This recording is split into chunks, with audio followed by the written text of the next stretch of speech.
professora Thelma Mafra.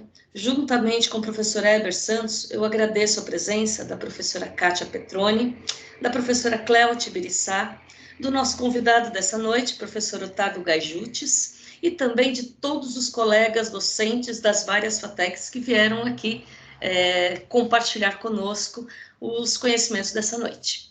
A partir de agora, o nosso chat vai ficar aberto para que todos possam dar suas contribuições, fazer seus questionamentos. Pedimos apenas que mantenham seus telefones desligados. Se, porventura, o seu chat não estiver habilitado, favor clicar sobre a foto do professor Luciano e enviar uma mensagem rápida a ele com o endereço do seu e-mail, ok?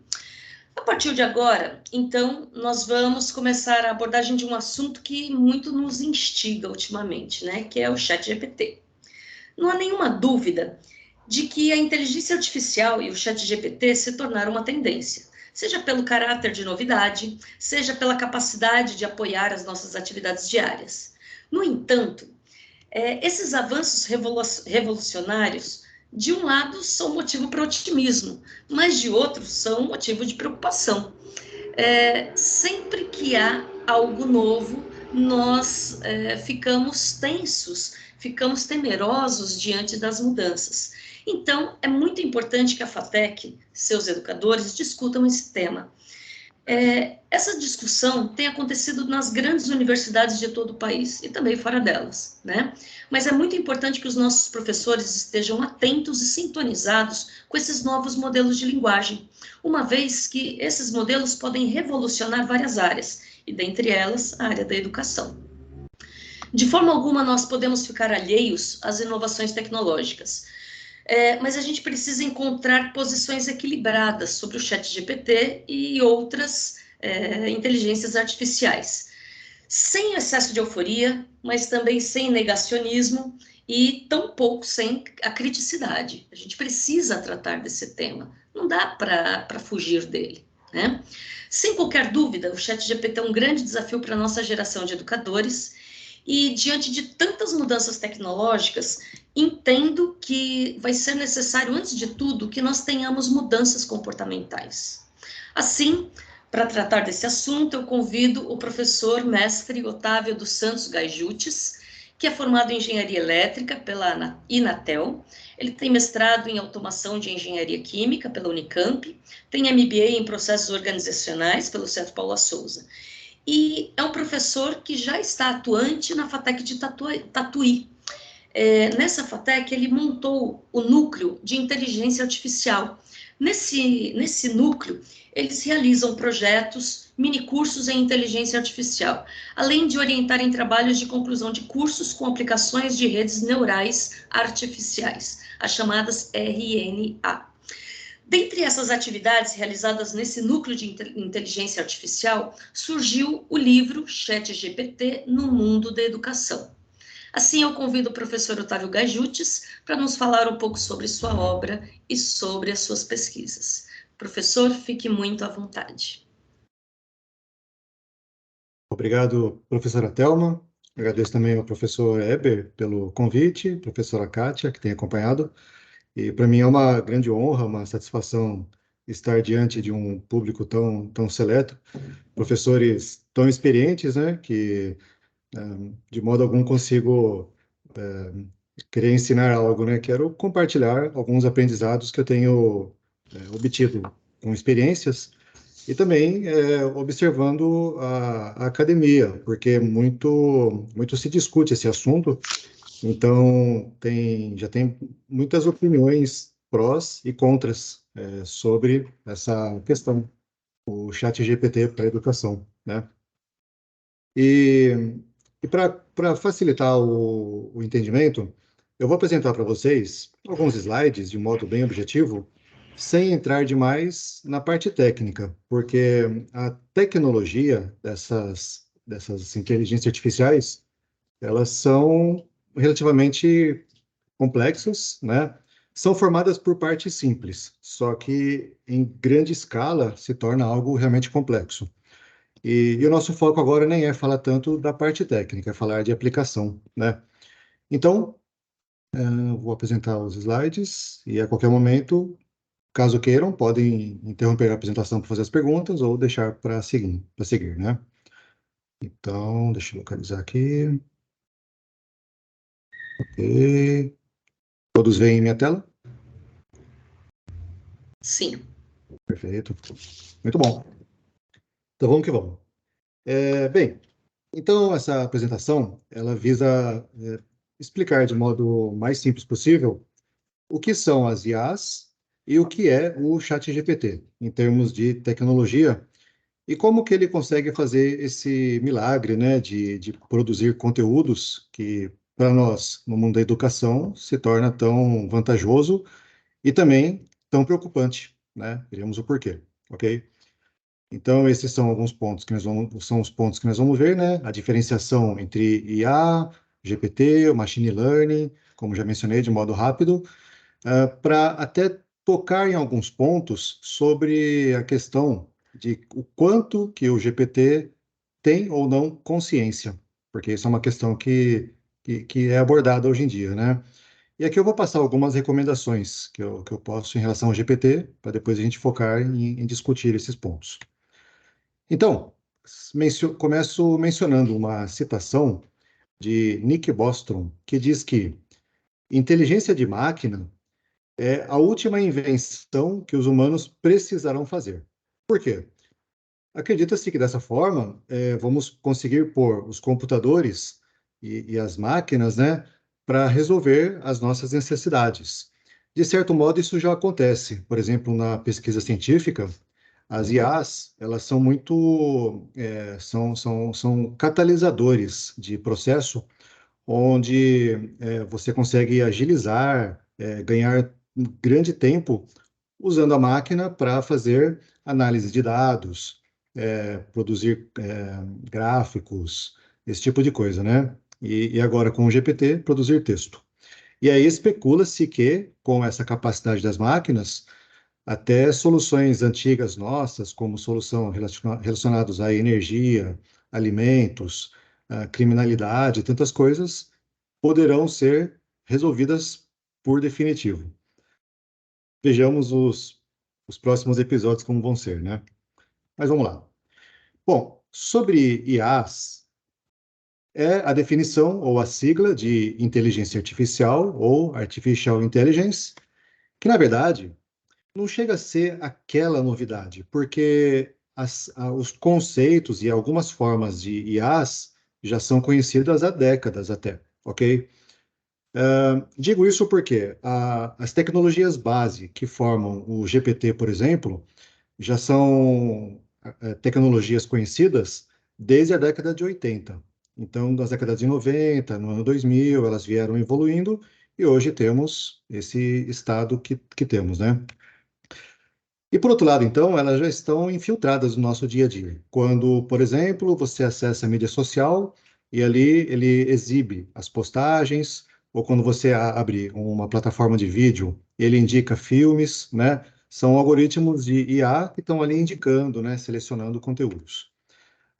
As IAs são muito fortes no mundo financeiro, né? Conforme os senhores e senhoras já investem, né? Tantas formas de investimento são recomendadas pelas IAs, recomendadas ou não recomendadas dessa forma, e até mesmo no mundo da saúde, por meio de biometria em tempo real, as IAs conseguem auxiliar e evitar problemas de saúde, ok? Dessa forma, né? E assim vai.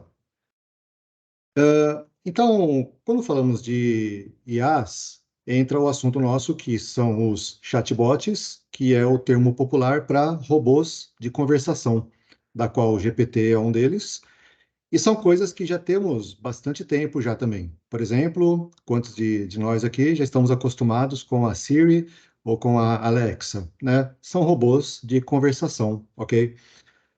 E o GPT, ele é uma espécie de chatbot que é baseado na tecnologia de machine learning, que nós vamos ver a seguir. E essa machine learning possibilitou a criação de modelos amplos de linguagem, ou Large Language Model, LLM, que é uma sigla bem conhecida hoje em dia. Chatbots desse tipo já são muitos hoje. O GPT é um deles, o Google Bard, o Microsoft Bing, tem o GigaChat da Rússia, tem uma empresa nova que é a xAI, do Elon Musk, ok? Então são vários empresas e modelos de chatbots dessa linhagem. E, e simplificando bastante a nossa conversa, quando falamos de IA, é alguma coisa artificial, não consciente, imitando algo consciente, ok? Um exemplo bobo aqui de passagem são, por exemplo, cachorros eletrônicos que ele emite um latido quando detecta uma invasão. Ao invés de soar uma sirene ou algo assim, ele só faz um latido, né? É uma coisa bem simplória, se for ver. Mas é uma forma de IA, porque ele está imitando um ser consciente, sendo que, na verdade, é uma coisa não consciente, ok? E quando falamos de coisa bem simples também, por exemplo, um sensor que liga uma lâmpada, certo? É um tipo de IA. Ele fez uma ação que um humano faria. Está escuro, acende a lâmpada, é ou não é? Também é o caso de um painel elétrico numa indústria que toma ações de segurança ou de operação de uma máquina, certo? E até mesmo um robô industrial que faz movimentos programados. Isso são formas de IA, tudo bem? Então, as IAs são algo sobrenatural, misterioso demais? Na verdade, não, não é mesmo. São tecnologias bem conhecidas, ok? Compreensíveis para a nossa capacidade.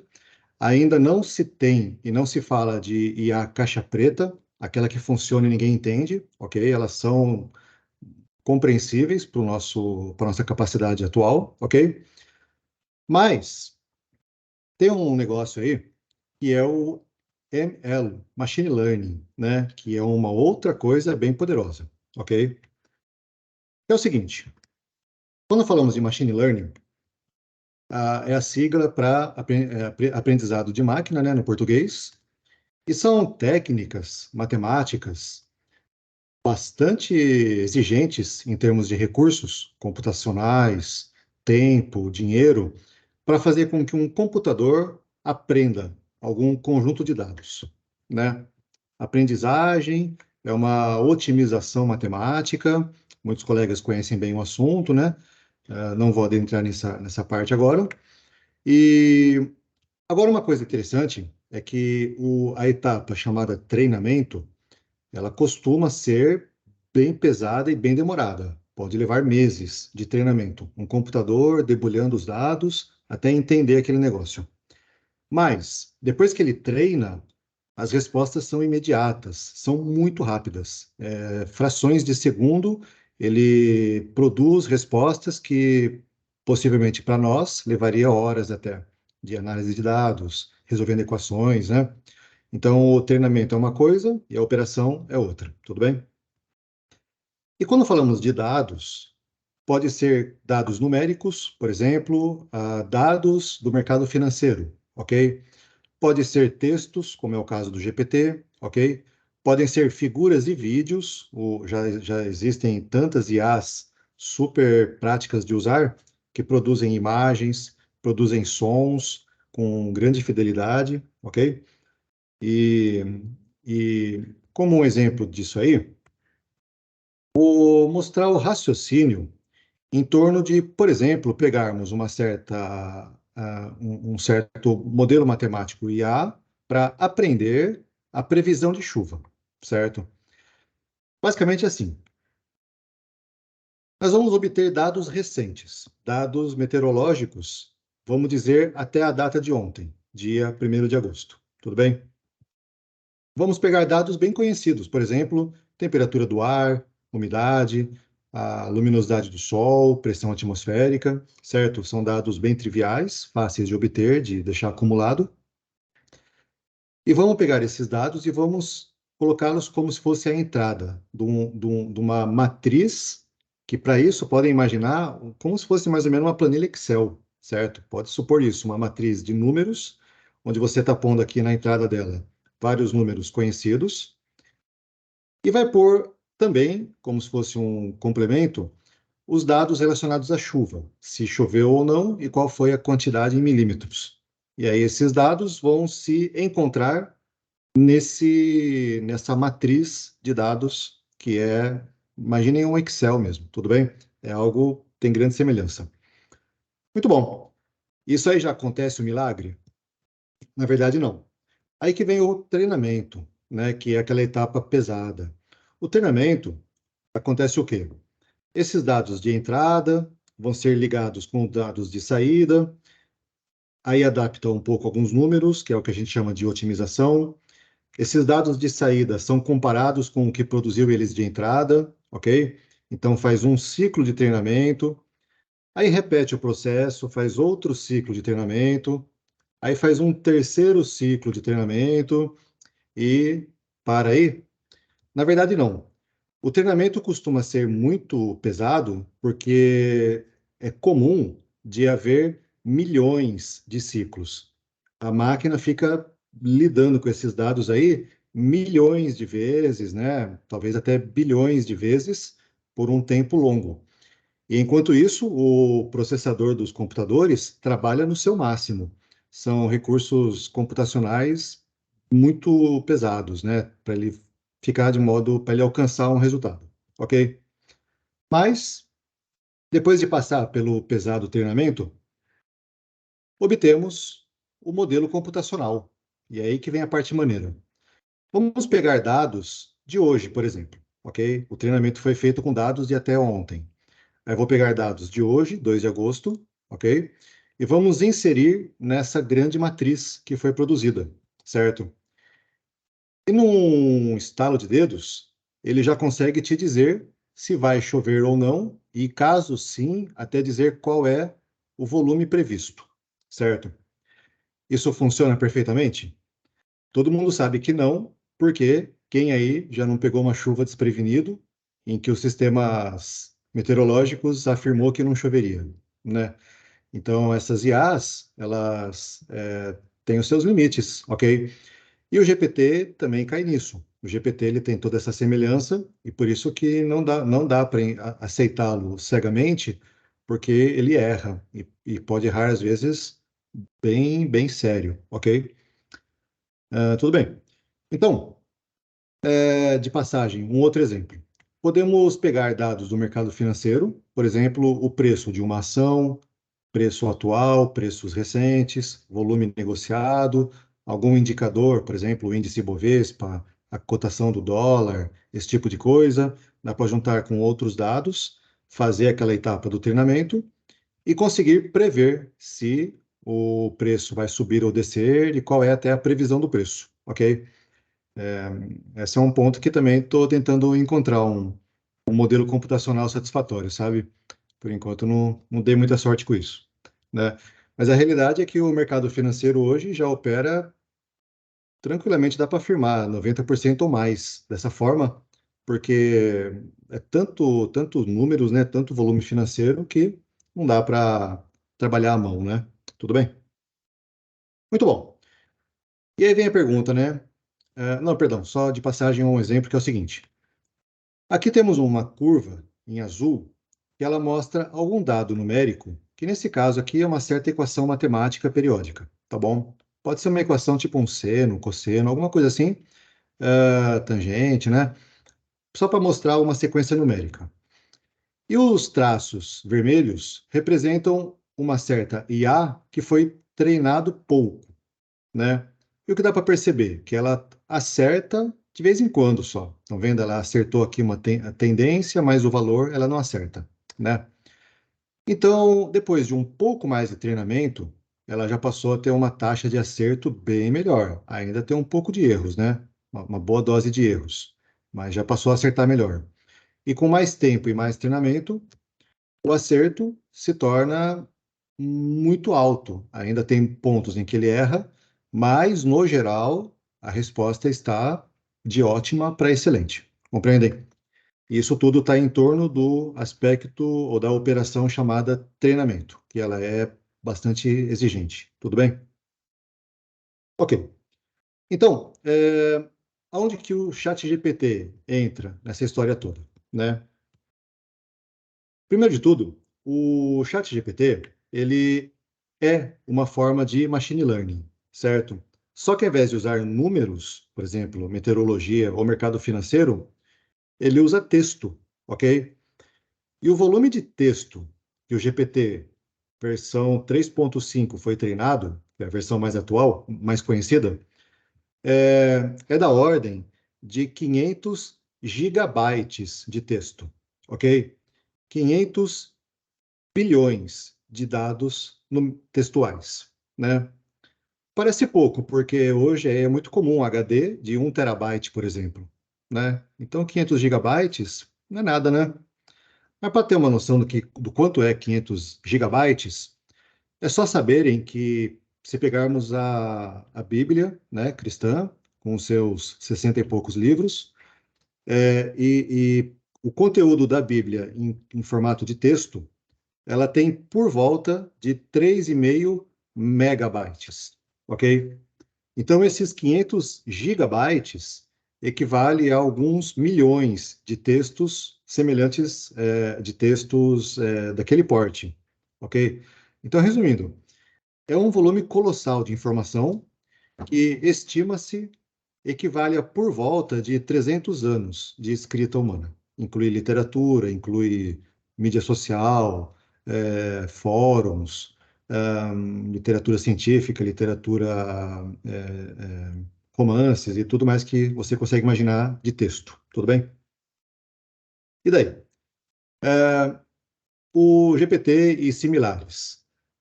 Você apresenta textos como entrada, ok? Por exemplo, uma sequência de texto, uma sentença. Qual é a cor do sol? Apresenta algum texto de saída, a cor do sol é dourada, costuma ser, ok?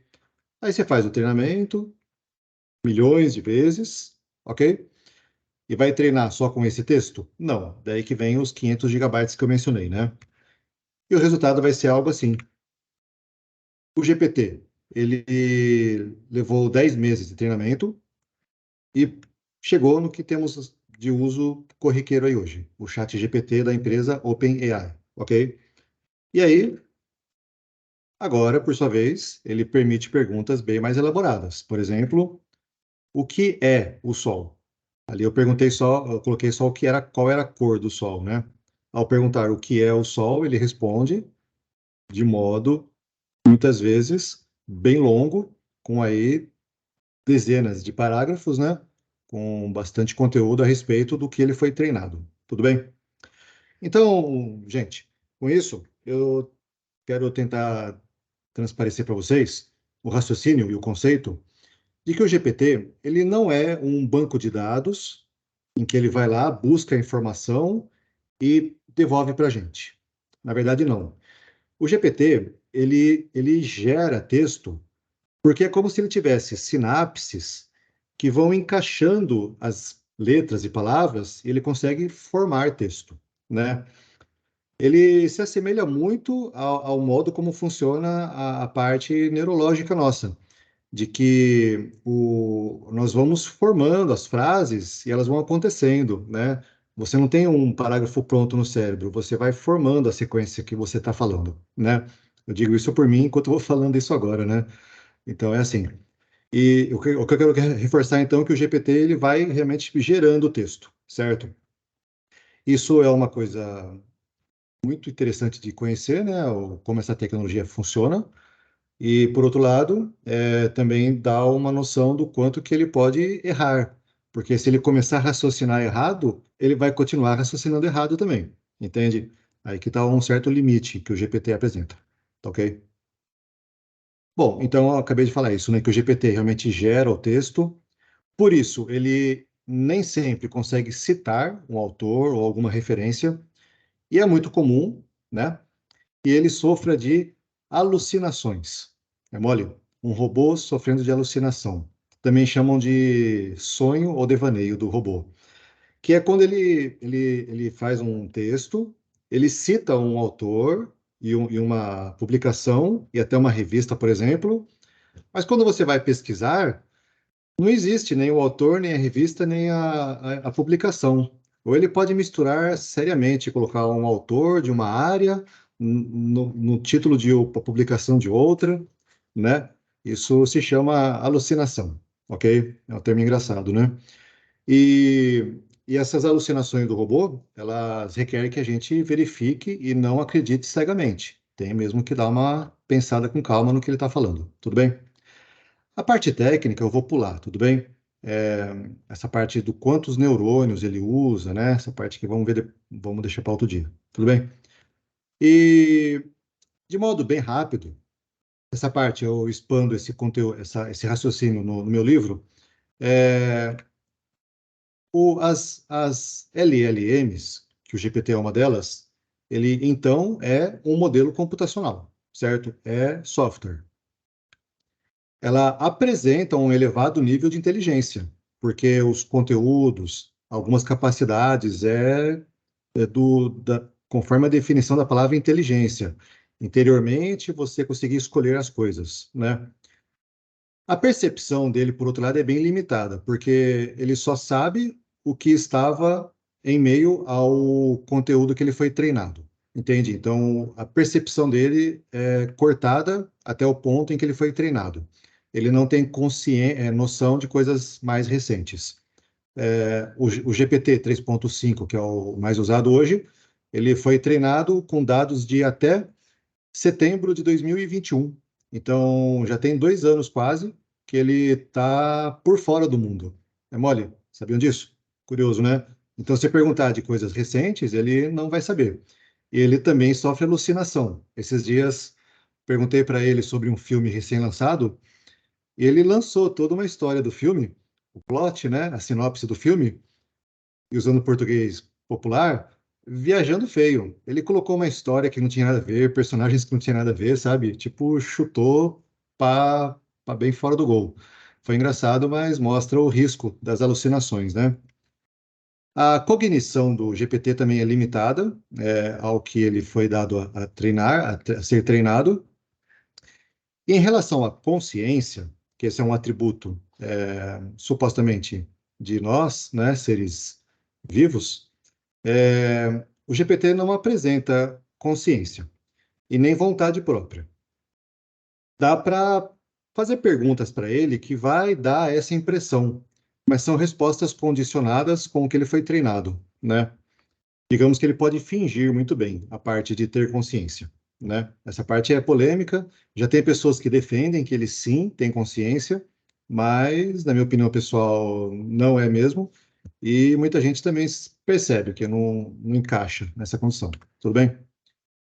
Agora, falando de passagem sobre o que temos por vir, muito se fala de AGIs, Artificial Generalized Intelligence, que são as inteligências artificiais generalizadas, em que ela vai ter, além do conteúdo que ela foi treinada, ela vai ter um certo grau de liberdade, possivelmente de vontade também. E aí é um negócio que dá mesmo preocupação, porque ela, poxa, tem alta capacidade, alta inteligência e passou a ter vontade, será que ela vai querer ser controlada? Entende? Esse que é um perigo, né? E parece tão fácil, né? Puxar da tomada, mas parece que não. Imagina um ser complicado como esse, com capacidade como essa. Ele vai conseguir dar o golpe em nós e impedir que a gente corte energia, só para dar um exemplo de passagem, né? Então, as AGIs é um ponto que tem preocupações sérias a respeito, tá ok? E concluindo já, sobre o GPT, então, sempre verifique a exatidão dos dados, certo? Consulte mais fontes. É bom saber que as suas conversas com o GPT são visíveis pela empresa OpenAI e as outras, que conforme cada uma. Estou dizendo isso porque quando você usa o Facebook, por exemplo, melhor dizendo, o WhatsApp, ah, a empresa jura que ela não tem acesso a empresa jura que não tem acesso às nossas conversas, ok? Se não, se tem mesmo é outra história, né? Mas o GPT deixa claro que sim, que ele acessa as nossas conversas, então ela não garante privacidade. Por isso, cuidados com questões particulares e psicológicas, e particularmente com dados confidenciais. Já tem havido problemas de vazamento de dados de companhias por meio do ChatGPT. E saiba que o GPT ele é só uma matriz de dados, né? Só, ok? Ele pode ser muito educado, pode responder olá, bom dia, tchau, até logo, né? Mas ele faz isso de forma mecânica, programada. Então, tem gente que se sente mal em fechar a janela do GPT.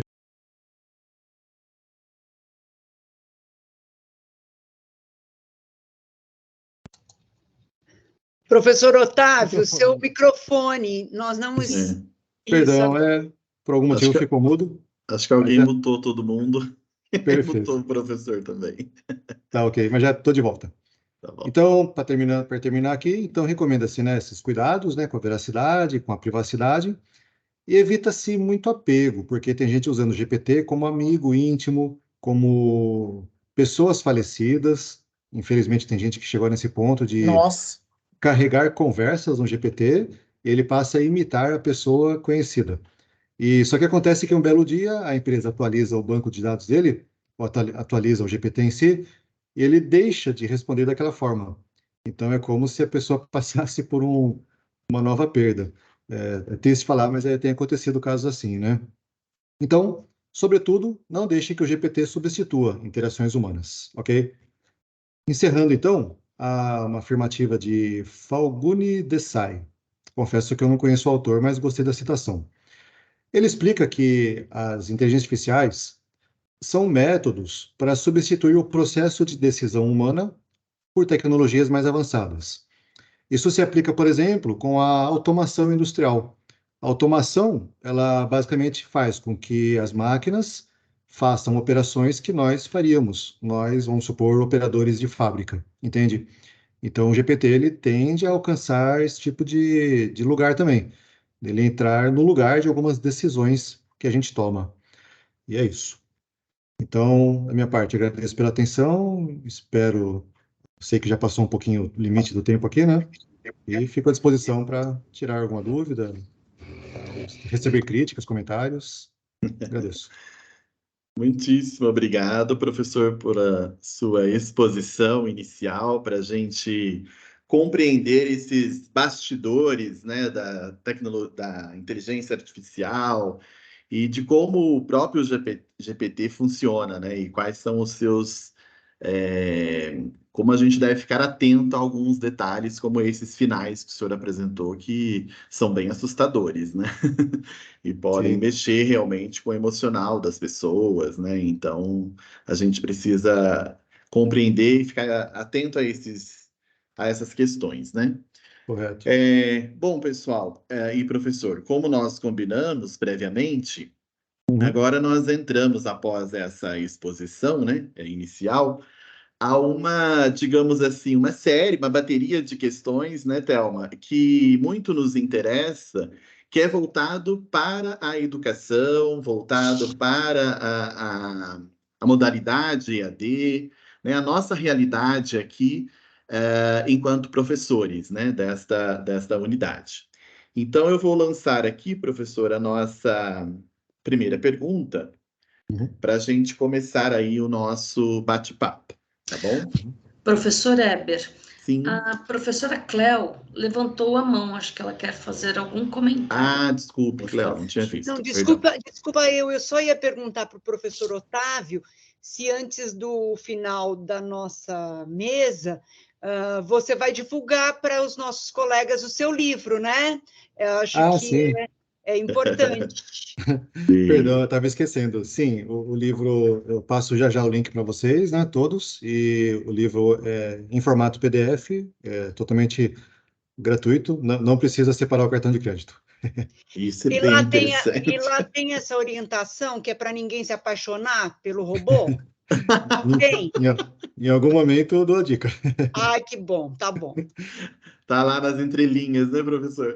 Sim, sim. Não se apaixone pelo robô. Aham. Ah, que ótimo. Então eu vou fazer a primeira perguntinha, professor. Uhum. Professor Otávio, em que medida a inteligência. Oi, oi, gente. Alguém com mic? Desculpe. Voltando. Em que medida a inteligência artificial e educação, em especial a da modalidade à distância, combinam ou se distanciam? Entendi. Boa pergunta. É, por serem tecnologias bem próximas, né, a IA por meio de computadores e o EAD também, né? Então são as duas têm grande proximidade, né? E de fato, em alguns momentos elas se aproximam, né? Se combinam e para alguma pode ser inoportuno talvez, né? É, eu vou tentar, sempre que possível, focar do ponto de vista de professores, mas também, por exemplo, eu estudo, né, no meu dia a dia online, né, já fiz cursos via EAD. A minha experiência como professor de EAD é mais limitada. Basicamente, foi o contorno, né, que a gente fez para a época da pandemia, né? Mas o que eu consigo perceber que o EAD e o GPT, ele tende a combinar em alguns aspectos. Por exemplo, no EAD, o aluno ele tem o conteúdo e ele, se não entendeu, ele pode voltar um pouco, pode pausar um vídeo, pode consultar uma fonte, depois voltar ali, né? Então, o EAD tem essa dinâmica, depende da disciplina do estudante, é claro, mas tem uma flexibilidade que diferente da sala de aula presencial, né? E nesse sentido, o GPT ele tem uma característica interessante que é assim, é muito comum, né, para qualquer tipo de estudante que nem sempre a pessoa tem todos os requisitos, né? Algum termo que ela não lembra, alguma disciplina que ela não aprendeu muito bem, compreende? E daí, o que eu quero dizer com isso? Que na hora que pintar uma dúvida, para o aluno de EAD, ele pode, se for o caso, pausar uma aula, né?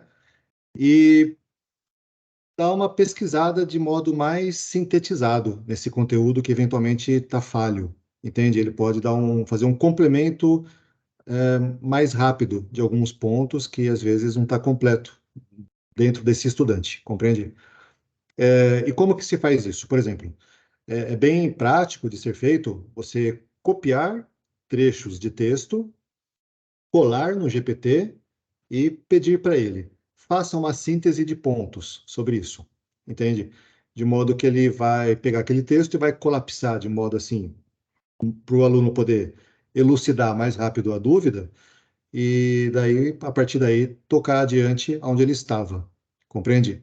O que eu quero dizer com tudo isso é que ele pode fazer um parênteses da aula que ele está e, quem sabe, ganhar tempo e preencher lacunas de aprendizado. Faz sentido? Ok? Agora, Muito bem. em relação ao como que o GPT e o EAD se distanciam, eu colocaria assim que o EAD, ele, com as suas vantagens, né, são muitas, né, mas tem a característica dela reduzir a interação humana e principalmente se for aula assíncrona, né? Se for aula síncrona, igual essa live agora, a gente está aqui trabalhando junto. Mas no momento assíncrono, um vídeo gravado, por exemplo, o estudante ele já tem menor contato humano. E se ainda assim ele fizesse sair da aula para consultar um assunto, para depois voltar, ele continuou fora do ambiente humano, entende? O que eu quero dizer com isso é o caso de, por exemplo, numa sala de aula, um colega está com uma dúvida, aí ele cochicha rapidinho com outro colega aqui para tentar tirar aquela dúvida, e dali está todo mundo junto ainda de novo, né? Então, nesse sentido, eu considero que o GPT ele tende a talvez piorar o aspecto de interação humana, ok? Esse é um dos pontos, né? Tudo bem? Entendi. Sim, professor. Perfeito, perfeito, professor.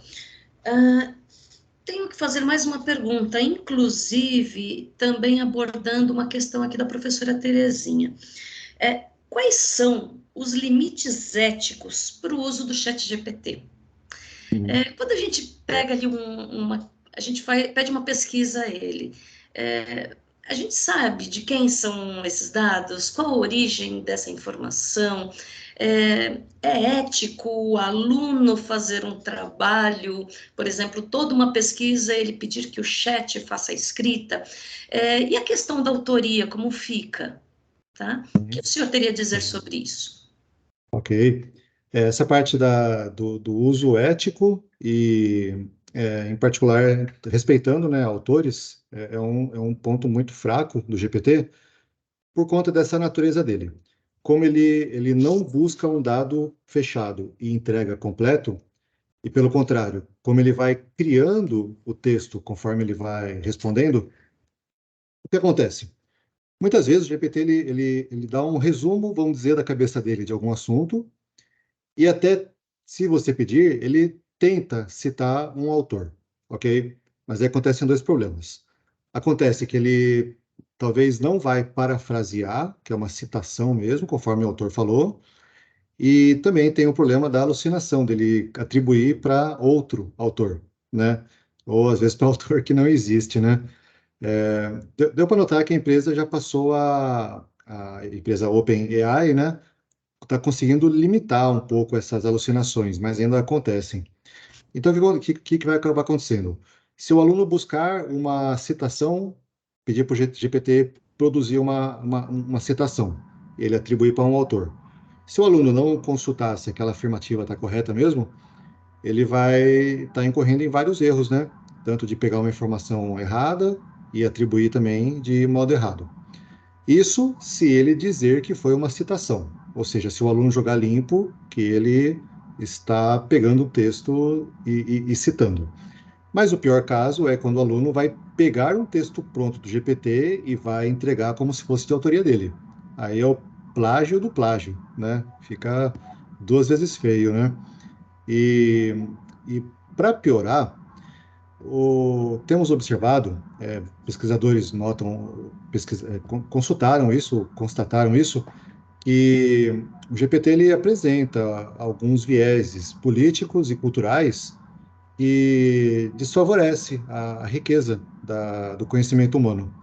Muita coisa tão boa que tem na humanidade, o GPT às vezes faz vista grossa ou responde em detrimento do conteúdo que ele foi treinado, entende? Então, mas daí, bom, talvez eu me desviei da questão, aí já não entra tanto na ética, né? Talvez um pouco, né? E aí, então, mas em particular na questão ética é essa, né? A questão da citação inadequada, né?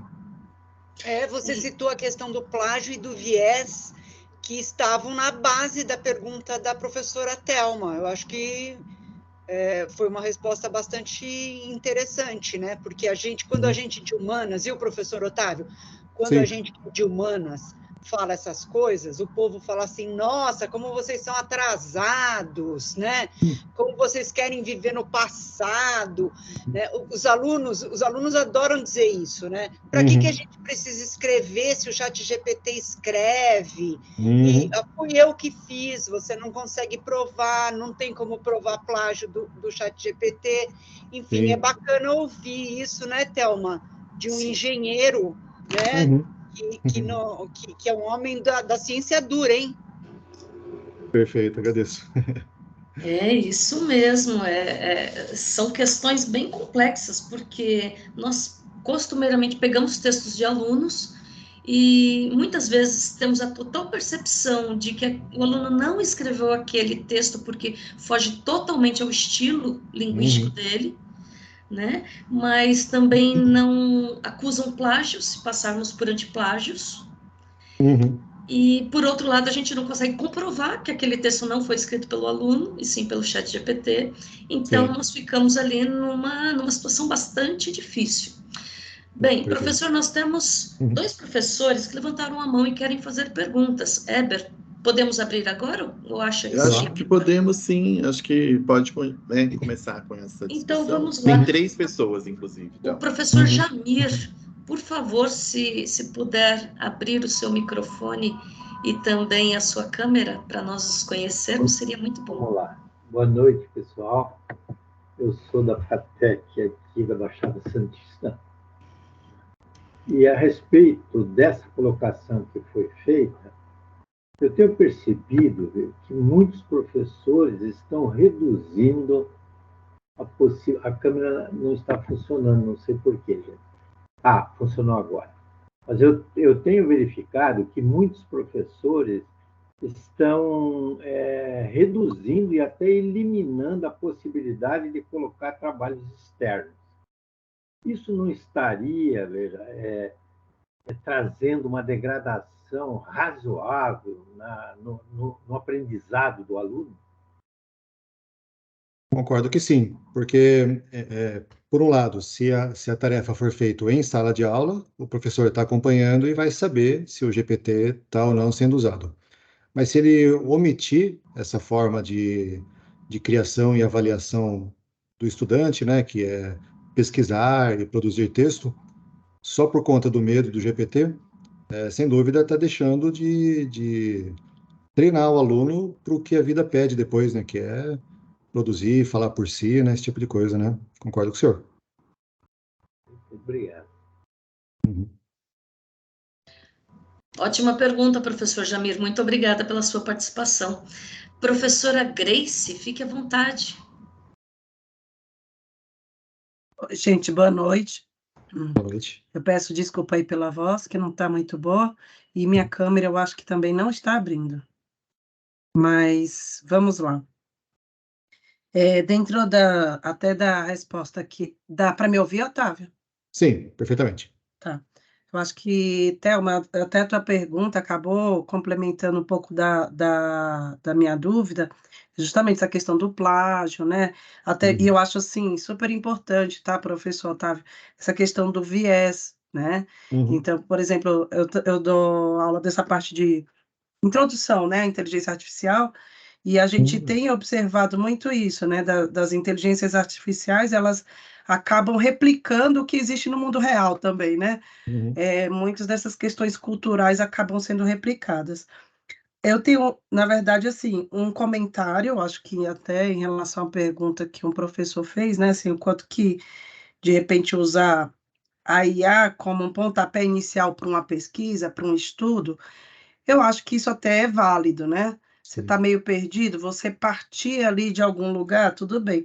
Agora, eu acho que o que eu não sei se os alunos ou usuários, né, da inteligência artificial têm noção, é dessa questão das alucinações.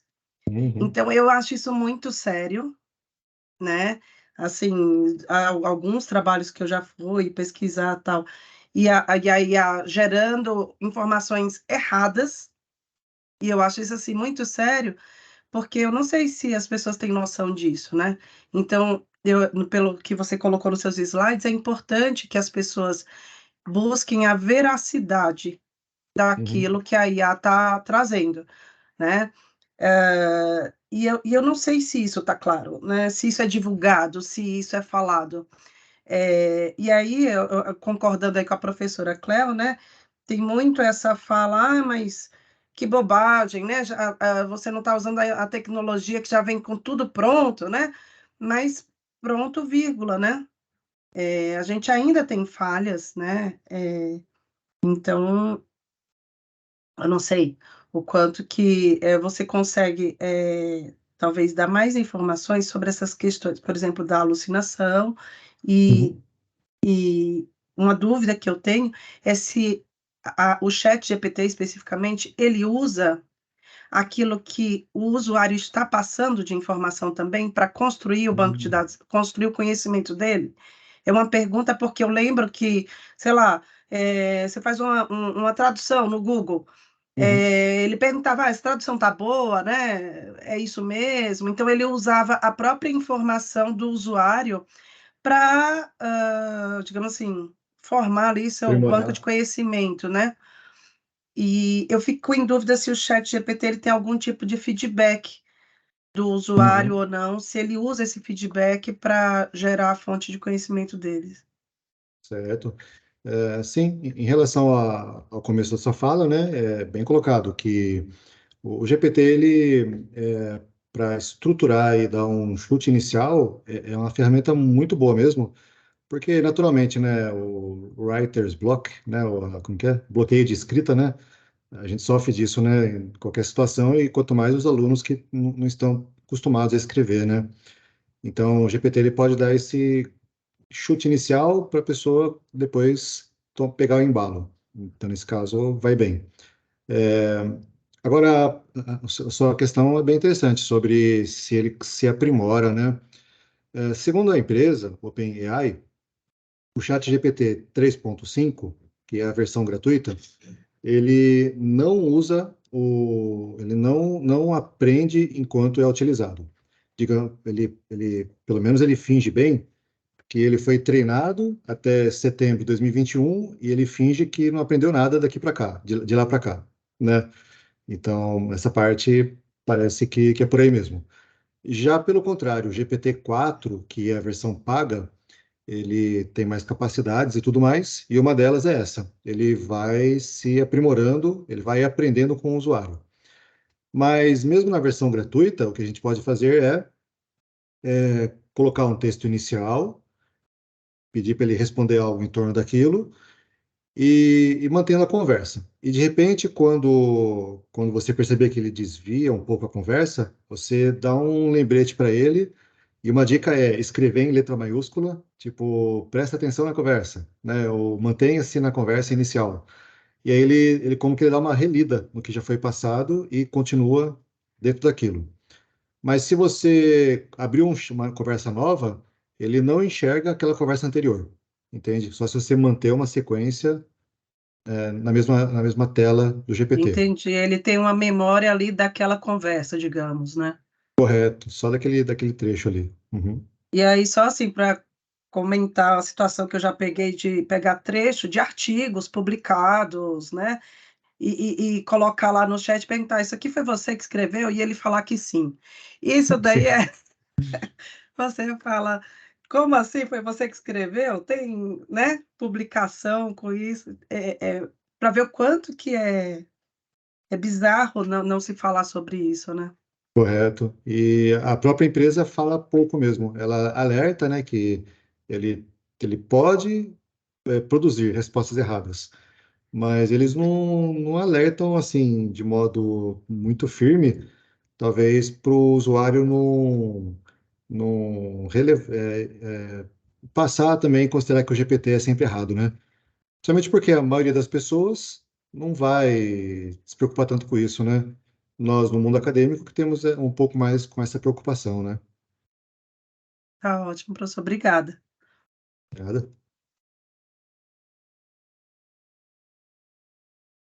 Ok, mais alguma pergunta sobre... Temos umas boas aqui no chat também, né? Sim, temos. Tinha mais alguém com a mão levantada? Quem é? Eu não estou vendo aqui, Thelma, quem é? Não? Não consigo ter acesso. Professora Ana, professora Ana Ana. Professora Maria Ana Pereira. Maria. Ah, Boa noite. Professora Ana, olá. boa noite. Meu nome Pois é Ana não. Maria, eu sou professora da unidade aqui de São José dos Campos. Boa noite a todos aí. Boa Eu noite. queria apenas questionar o seguinte: nós fazemos correção de texto, certo? Então, eles baseiam-se numa temática, desenvolvem um texto. Muitos deles utilizam com certeza essa tecnologia. Não são contra, eu acredito que a tecnologia ela tem que vir para agregar, ela não tem que vir para, né? Agora, é óbvio que a escolha de fazer uso para o bem ou para o mal é de cada um. Eu acredito que eu, como professor, a minha pergunta seria se o senhor acha pautável, se o senhor acha assim, bastante coerente a forma como eu optei por fazer a correção de um texto para considerar esse uso que eu não tenho como controlar, né? Então, o Uhum. que eu queria perguntar? O chat, ele faz análise de dados. Então, por exemplo, você tem uma temática, eles desenvolvem a questão textual, introdução, desenvolvimento, mas o que eu tenho feito para tentar cercar essa questão? Eu cobro deles a voz dele, a palavra dele ali dentro do texto, né? O olhar dele crítico e essa questão da análise de dados. Então, eu posso afirmar que o chat não tem essa condição de fazê-lo? Então, portanto, esta seria uma forma segura de eu cobrar desses alunos um trabalho mais analítico, mais crítico dentro desse material que ele utiliza. Ou você acha que não? Na verdade, o GPT ele é uma tecnologia bem impressionante, sabe? Quando você, vamos supor, coloca lá 3, 4 citações de autores diferentes, desde que mais ou menos relacionados, né? E pede para o GPT, faça uma dissertação mencionando esses autores e essa temática. Ele consegue estruturar a conversa em torno disso, fazer a conversa entre os autores, né? e o que dá a entender que a impressão que ele dá é que ele analisou mesmo o contexto para poder falar a respeito, entende?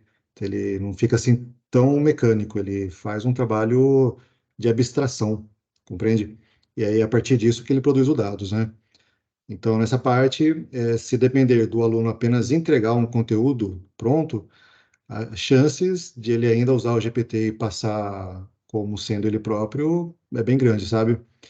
E daí, o que a senhora mencionou um termo interessante, que é pedir a voz do aluno, né? Aí, para isso que daria para exigir, talvez, trabalhos que envolvam, talvez, apresentação em vídeo, né? Para que ele possa argumentar da sua forma. Alguma pessoa, acho que foi a professora Thelma que mencionou, né, que a gente nota, né, que o GPT, ele escreve perfeito demais, já não é a voz do aluno, né? Digamos, Aí eu me baseio por aí, né? Aí eu cobro Sim. deles, eu falo, bom, tudo bem, ok, o seu texto está maravilhoso, perfeito, mas eu não estou vendo a sua posição aqui, eu não estou vendo o seu exemplo aqui, eu não estou vendo a sua vivência nesse texto, a sua análise de dados, a sua criticidade, então eu quero essa parte. Se essa parte não vier, esse texto não está definido, não está ok para mim. Então é assim que eu consegui, eu diria, né, que eu consegui driblar um pouco essa questão desse uso, porque não tem, acredito eu, pelo menos não consigo perceber uma forma de eu evitar e cuidar sobre isso aí. Não tem jeito, né? Eles acabam usando mesmo e a gente... E assim, eu me sinto assim um pouco, às vezes, incomodada de eu fazer um julgamento, falar para o aluno assim, olha, esse texto não pode ser seu, está muito perfeito. Cara, eu não tenho como avaliar a escrita desse aluno. Vai que esse aluno, de fato, é um bom escritor. Tá tudo bem, pode ser que a coisa fique assim muito gritante, mas eu não tenho como provar nem questionar essa habilidade do aluno. Né? Então, assim, há de se tomar alguns cuidados para a gente não cair em umas armadilhas aí e a gente ter problema.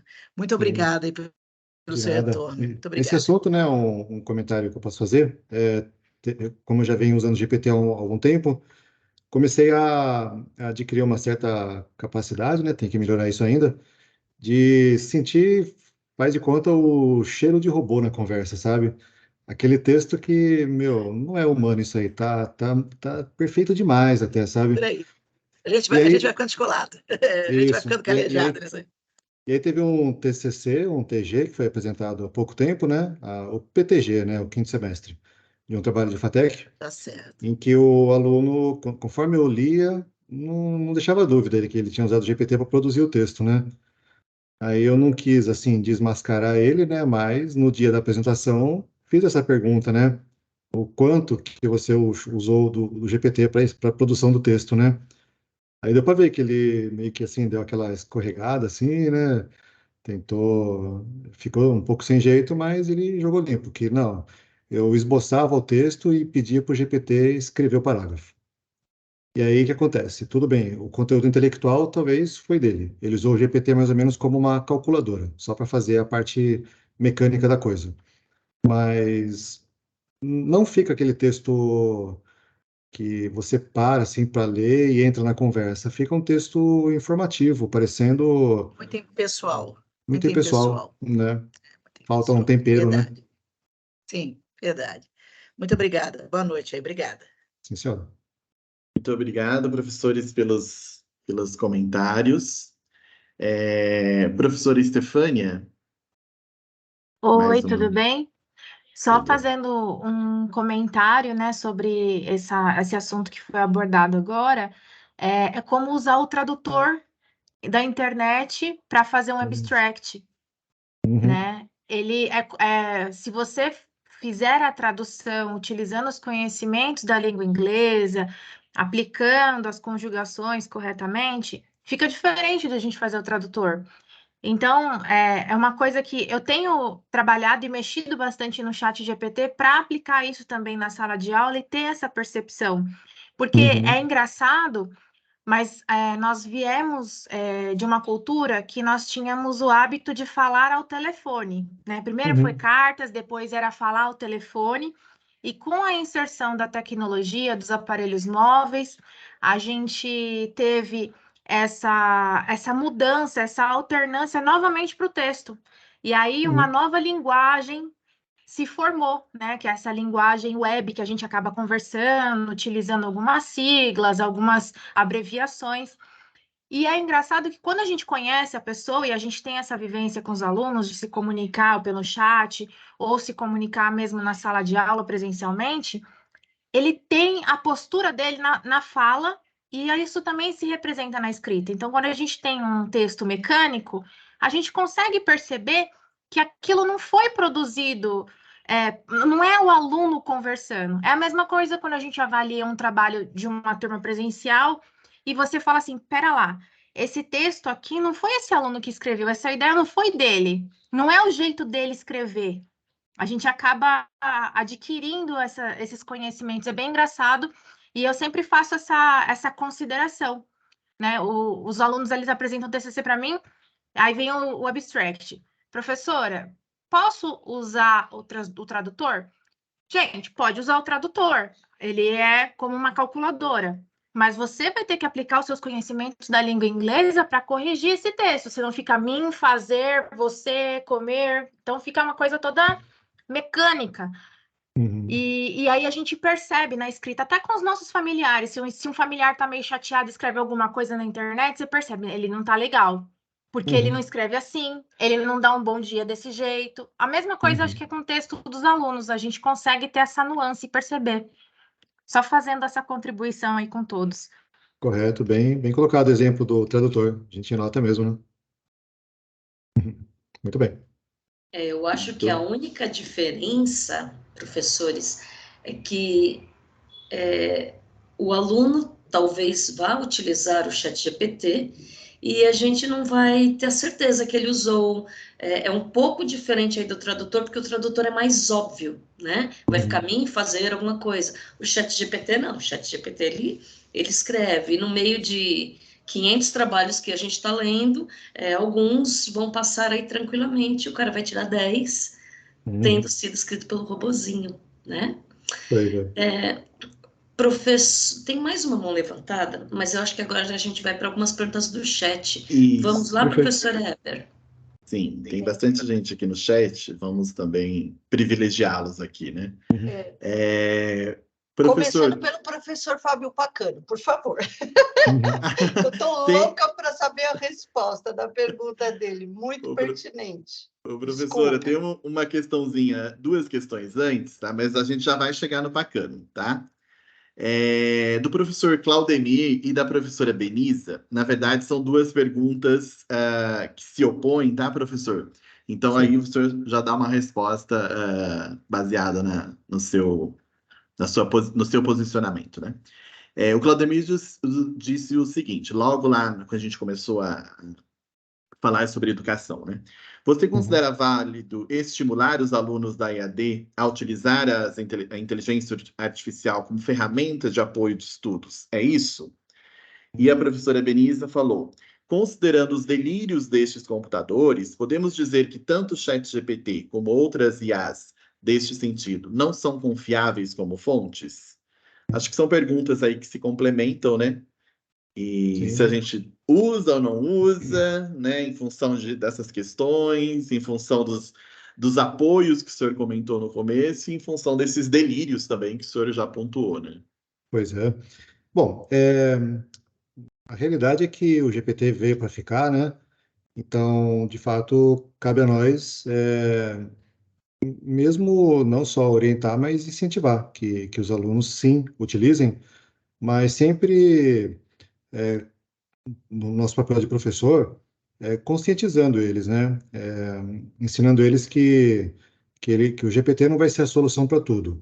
Um belo dia, essa pessoa, o estudante, o atual estudante, vai ter uma entrevista de trabalho, em que não vai dar para usar o GPT ali naquela hora, vai ter uma visita a um cliente, vai ter certas soluções muito técnicas que o GPT não tem a profundidade para resolver. Então, o que eu quero dizer com isso? Que ele tem sim que estar familiarizado com o GPT para, quem sabe, agilizar algumas tarefas. Por exemplo, escrever uma carta para um cliente, né? Ou sintetizar um texto a partir de um texto maior, obter os pontos-chave para poder ganhar tempo. Mas a pessoa tem que estar o tempo todo ciente que nas horas mais críticas o GPT não vai estar disponível, né? Isso é o mesmo tipo de necessidade que surgiu quando a internet ficou tão popular, né? Que você tem hoje qualquer PDF, qualquer fonte de consulta ao alcance dos dedos, né? Mas tem hora que não dá para usar o celular, né? Tem hora que não tem a agilidade do celular, compreende? Então, em resposta ao professor, primeiro foi o Claudemir, né? Claudemir, isso. Isso, então o ponto é esse, de orientá-los que sim, é para usar, mas que jamais tê-lo como recurso único, né? A pessoa vai ter que cada vez mais se virar, né? E aí vem a pergunta bem colocada, a professora Benisa, né? Beniza, é isso. Ok. Esses delírios, né, que o GPT sofre atualmente são bem preocupantes, sem dúvida nenhuma. E do GPT 3.5 para o GPT 4, alguns afirmam que ele até piorou. Ele passou a ter alguns delírios até mais profundos, típico de sonhos, sabe? Aquelas coisas muito doidas que acontecem assim, totalmente fora da realidade, né? Mas é um momento que está passando, entende? Com toda certeza, esse tipo de delírios, alucinações, né, serão minimizados a ponto de que vamos passar a poder confiar mais nas respostas, né? Então, no atual momento, sim, temos que ficar muito alertas quanto a isso. E também, com o passar do tempo, vamos dizer, no GPT versão 5, né, que dizem que já está no forno. Ele, quem sabe, ele consiga ser mais assertivo em citações, em mencionar autores, né? E aí fica até mais fácil, quem sabe, ele cita o autor e até já dá um link para o conteúdo original. Aí nisso, resolveria fortemente o problema de alucinações, né? Mas, de fato, no momento agora, tem que ter um cuidado extra. E aí, casando com a resposta anterior, que cabe a nós esse ponto de orientar os alunos a não ficar tão dependentes do GPT e ficar ciente que ele erra bastante, né? Ainda alucina, né? E essas respostas, professor, acho que até respondem também à questão da professora Solange, que fala sobre essa do GPT alucinar de vez e começar a gerar informações fake news, né, por exemplo, né? Então, Correto. acho que nesse momento isso, de repente, pode acontecer, mas tende a minimizar, como o senhor mesmo disse, né? E aproveitando esse ensejo, professor, dessas questões, me ocorreu aqui uma questão. Existe o chat GPT pago também, né? Ele se diferencia no sentido de que se você faz uma pergunta por gratuito, porque o aluno, por exemplo, ele vai fazer sempre por gratuito, né? Provavelmente. Sim. Mas tem a versão paga, eu nunca usei, mas há uma diferença se eu fizer uma pergunta para a versão gratuita e para a versão paga? Acho que sim, né? Eu ainda já usei o versão 4, né, indiretamente. Achei muito caro ainda, $20 mensal aí, sem conto, né? A versão gratuita já faz um bom milagre, né? A versão 4 ela tem bastante aprimoramentos, né? Um deles, que para nós professores é super interessante, é o de que ele se torna capaz de responder imagens. Então, o que quer dizer isso? Você vai pegar um rascunho manuscrito de uma pessoa, certo? E às vezes nós, professores, vamos ter dificuldade de ler, ok? E você pede para ele transcrever o texto, o que não é tanta novidade, isso já tem há bastante tempo, mas ele vai transcrever e vai te responder alguma pergunta em cima daquilo. Por exemplo, mencione ou sugira melhorias de linguagem, ou indique raciocínios errados. Também a versão 4 teve melhorias de matemática, o GPT 3.5, ele erra feio nas contas. Às vezes você põe ele para fazer umas continhas bem, bem boba e ele, assim, nossa, chuta longe, sabe? E o GPT-4, ele aprimorou a parte matemática. E tem uma IA, qual que é o nome agora? não recordo agora, mas tem uma IA semelhante pelo Google, acho que é um lançamento do Google, que ele é focado em matemática, álgebra. Então, ele pega equações matemáticas e vai desenvolvendo algebricamente, mostrando todo o desenvolvimento matemático, e, se for o caso, citando fontes, citando alternativas. É impressionante, sabe? Mas o Legal. GPT-3, por enquanto, ainda passa vergonha na matemática, e o 4 melhorou um pouquinho. Passa algum recibo, né? Ainda. Sim. Agora vamos à pergunta do Fábio Augusto Pacano, professora Kátia. Perfeito, eu vi aqui uma E, boa aliás, pergunta. ele faz dois questionamentos, né? Ele pergunta se os sistemas de verificação de plágio serão, em algum momento, capazes de flagrar um texto produzido pelo GPT, e ainda sob o ponto de vista ético, mais para nós mesmos do que para o palestrante, temos que vigiar o uso do chat GPT pelos alunos? Mais uma reflexão aí, né? Sim, Mediante tantas questões, né? ok. A detecção de plágio, infelizmente, está cada vez mais difícil, né? Existe um site chamado GPT-Zero, GPT-0, né? Em que é um site que você copia e cola um texto e você pede para ele analisar se aquele é um texto humano ou um texto artificial. E, e o próprio site, ele já tem colocado lá em letras grandes, indicando para você não levar a sério a resposta dele, porque ele já tem dificuldades em detectar quando é artificial e quando é humano, entende? Por dois motivos, porque o texto robótico já está aprimorado, às vezes até num grau um pouquinho melhor que o humano, né? Mas um ponto é que você pode pedir para o GPT, nesse sentido tem alguns exemplos no meu livro, para ele propositalmente colocar alguns erros de escrita, ortografia, gramática, fazer traduções erradas ou ao pé da letra. Você pode pedir para ele fazer um texto mais parecido com o humano, entende? Você pode pedir para ele fazer um texto com gírias. Você pede para ele escrever usando carioquês, por exemplo, ele coloca um monte de SH no meio da conversa, sabe? É bem engraçado e mostra o quanto que a partir da solicitação do usuário, dá para disfarçar o texto, né? Então, assim, em relação ao plágio, vai ser bem difícil de detectar, né? Cada vez mais. Entendi. Esse outro ponto que o professor colocou, como a gente vigia, né, os alunos, enfim, eu estava pensando, né, mediante de todas essas questões, que a gente, assim, não dá para, né, tapar os olhos para a tecnologia, né?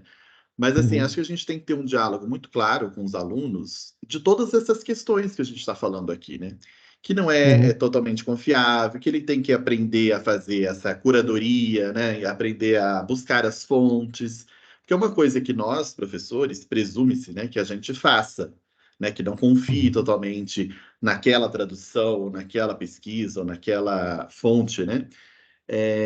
Mas que o aluno provavelmente vai usar, né? O nosso aluno, assim, da EAD, provavelmente também, e que a gente deixe isso muito claro, né? Exponha isso de forma muito clara para os alunos, para dizer, olha, é um apoio? Pode ser um apoio, mas tem toda uma questão, não é simplesmente pegar e considerar aquilo como verdade, né? É preciso fazer aquilo que a professora Ana Maria colocou, de fazer uns questionamentos, né, Thelma? Vai muito ao encontro das nossas perguntas aqui. Eu achei bem interessante, porque o texto está lindo, maravilhoso.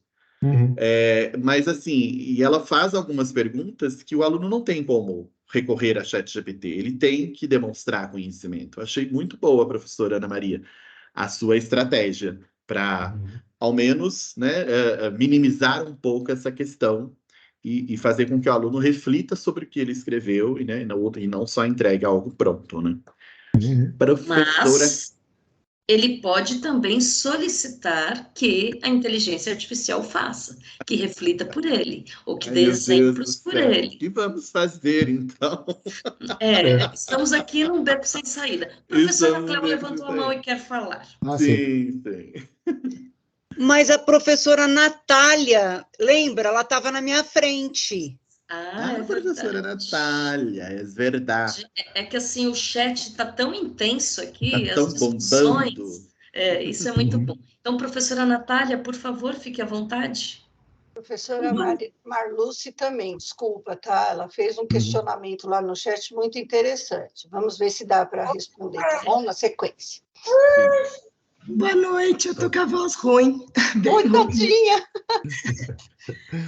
Mas o professor Otávio já falou sobre. Eu fiz um comentário ali que eu ia falar, né? Que a gente tem alguns programas para detectar plágio nos textos científicos e que seria legal ter também um programa que detectasse o texto se tem do chat GPT ou não.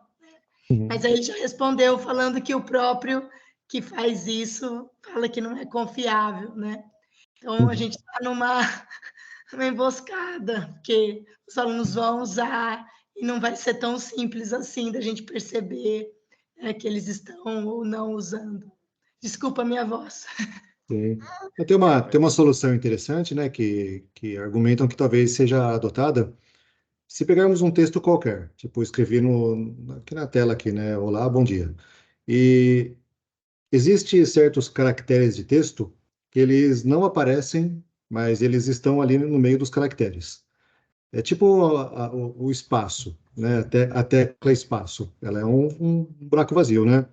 Aí tem algum caractere de texto invisível que ele não ocupa espaço, não tem símbolo nenhum, mas ele pode ser permeado em todo o texto. Aí argumentam que talvez as empresas de IA vão pôr esses tipos de marcas invisíveis no texto, para se a pessoa copiar e colar cegamente, esse conteúdo invisível vai junto e vai ficar ali uma assinatura de que o texto foi artificial. Mas vai ser algo também que você vai poder copiar primeiro num lugar e pedir para ele remover essas marcas. Sim. Professora Cléo, por favor. Ou então, Otávio, eu queria fazer não sei se é uma pergunta, acho que é uma troca de ideia com você, né? Porque a gente tem todo o papel do professor, né? Salvo raríssimas exceções, né? É desenvolver a competência crítica, né? É trabalhar para que nossos moços e moças, né? Que eles desenvolvam o pensamento crítico, a capacidade da análise crítica, né? E a gente sabe que nesse processo a gente enfrenta sempre e tem que ter muito jeito, muita metodologia, muita didática, muito estudo, muita experiência, porque a gente está diante, cada vez mais, a gente está diante do aluno ingênuo, né? Do aluno com pouquíssima formação escolar, acadêmica, né? Ainda em quem, independente dele ser um adulto, ainda nele domina o pensamento ingênuo, e ele tende, por exemplo, a transformar a tecnologia no seu novo Deus, né? Ele deposita muita esperança na tecnologia, ele deposita muita expectativa, né? E nós, né, além de todos esses abacaxis que vocês aí mencionaram, que cabe, nós temos que fazer esse enfrentamento com muita delicadeza, com muita ternura, né? A gente tem que tentar, né, fazer com que a crítica, né, coce um pouquinho essa criatura, né, para que ele saia do nível da ingenuidade e vá, sim, vai usar o GPT, sim, vai usar tudo que a inteligência artificial tiver, mas, criatura, pensa, né? Se o chat GPT te oferece uma resposta que reforça um monte de preconceitos, contra negros, contra mulheres, preconceitos de gênero, né? Você não vai entregar esse seu texto para ninguém e ainda assumir a autoria dele. Alguma coisa você tem que, sabe, fica cada vez mais difícil. Você sabe que é cada vez mais difícil, não é verdade? A minha pergunta é a seguinte: você tem a impressão que entre nós professores, a gente tem também cada vez mais colegas que estão deslumbrados com a tecnologia? Ótima pergunta. Tenho sim. Assim, nesse sentido, né, bem ao encontro do que a senhora mencionou, eu noto tudo isso nos alunos, né? A excessiva o tecnocentrismo, né? Tudo em torno da tecnologia, né? Achando que é a solução ou é o modus operandi, né, da vida, mas não é. É só um complemento, um auxílio, né? E também noto isso em meus filhos, né? Tenho 3 e os 3 desse jeito aí, né? Fazer o quê? E também, infelizmente, tenho notado em colegas, mas acredito que pela idade, né, também para essa faixa etária típica nossa de professores, né, vamos dizer dos 25, 30 para cima, é, talvez já tenha um pouco mais de noções da vida e também não vai depositar toda a fé nessas tecnologias. E por isso existe esse deslumbramento, mas talvez ainda um pouco compassado com a realidade, entende? O que não sei se isso vai perdurar dessa forma, né? Se a próxima geração também vai uma hora acordar e se dar conta de que a tecnologia de fato é fantástica, mas ela não é o nosso objetivo existencial, né? E que por isso que acho que é cada vez mais importante que nós professores desenvolvamos nos alunos a parte da crítica em si, de se questionar o porquê, se é mesmo ou não, esse tipo de coisa, né? Então você concorda que a gente é cada vez mais importante, né? Porque tem professores da minha geração, eu sou velhinha, né, que dizem, os robôs vão acabar conosco. Eu digo, não, cada vez mais nós somos necessários. Né? O robô pode fazer um resumo, por exemplo, de um texto do Machado, mas só do que está escrito. E o mais importante no Machado é o que não está escrito, é o que está nas entrelinhas, e o robô não acessa. No resumo dele não vai aparecer isso. Né? Então, a gente é super importante. E também para a gente acalmar o ânimo dos professores mais jovens, né? E mais excitados com as novidades tecnológicas, mas eu gostei muito das suas respostas, da sua exposição. Você é super tranquilo, né? Nem parece um cara da tecnologia. E eu conversava com o professor Eber, que eu acho muito importante, né, Thelma, que os nossos alunos ouçam o professor Otávio também, né? Mais ou menos assim, o que é o ChatGPT de verdade. Você quer saber de verdade o que é? Então, inclusive, você mencionou, ninguém fala muito sobre as alucinações e erros. Está aqui o professor Otávio, né, que é um especialista e pode falar com eles sobre isso. Eles vão, com certeza, levá-lo mais a sério do que levam a nós. Muito obrigada, professor. De nada, foi um prazer.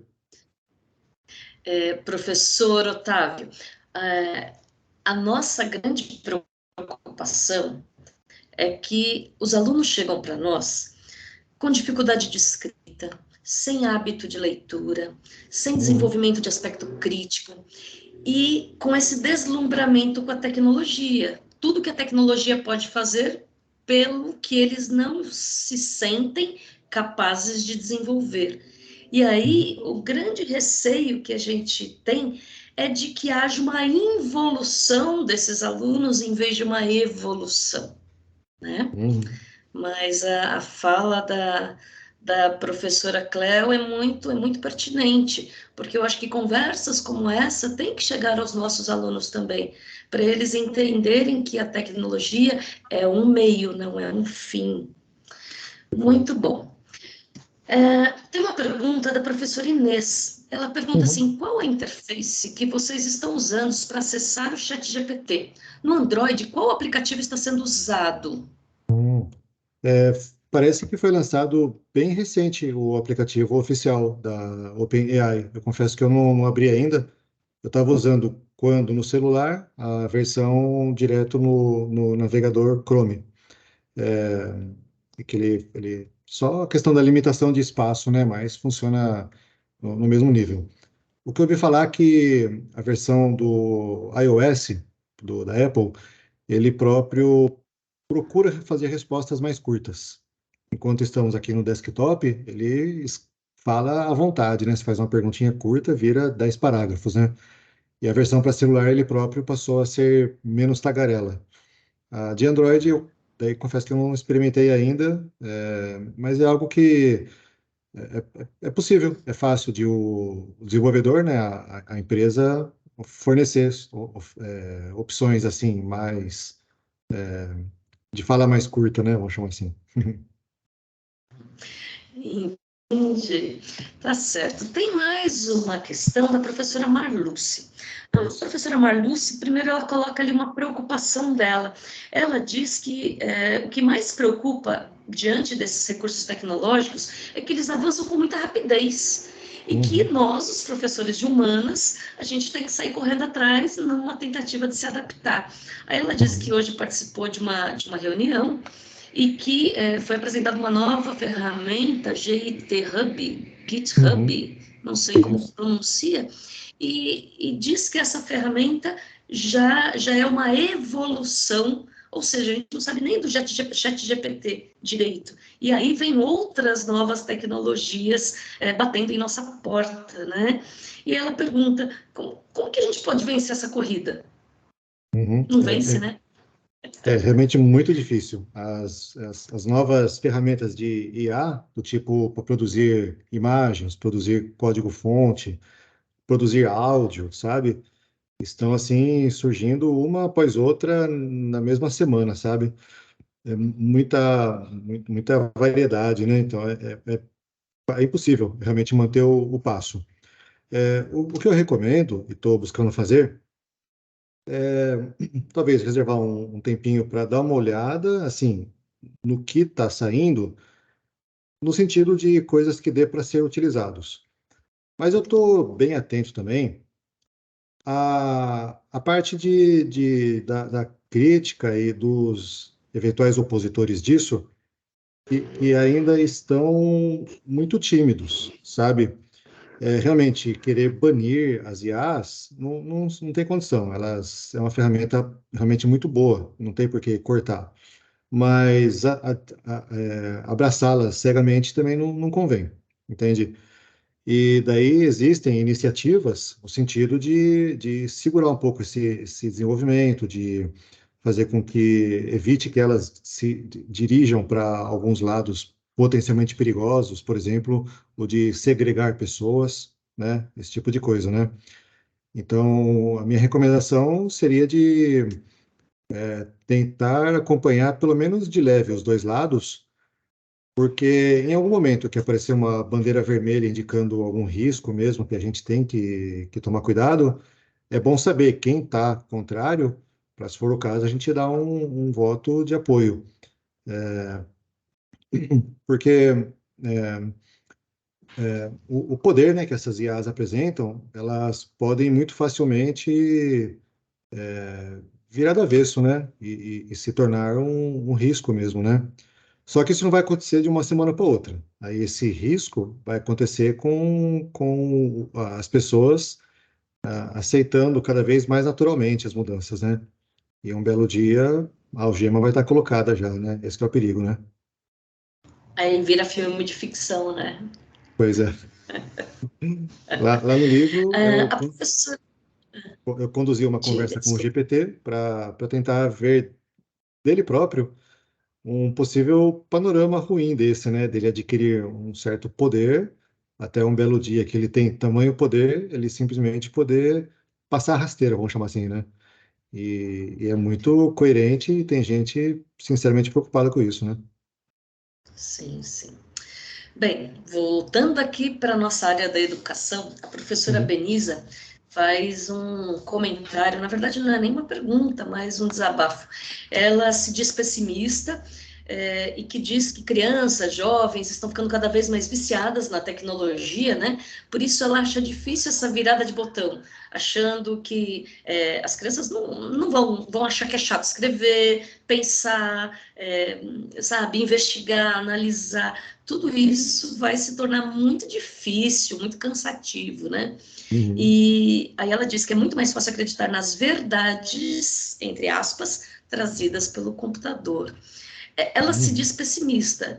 Eu preciso confessar que eu estou na mesma linha que ela, tá?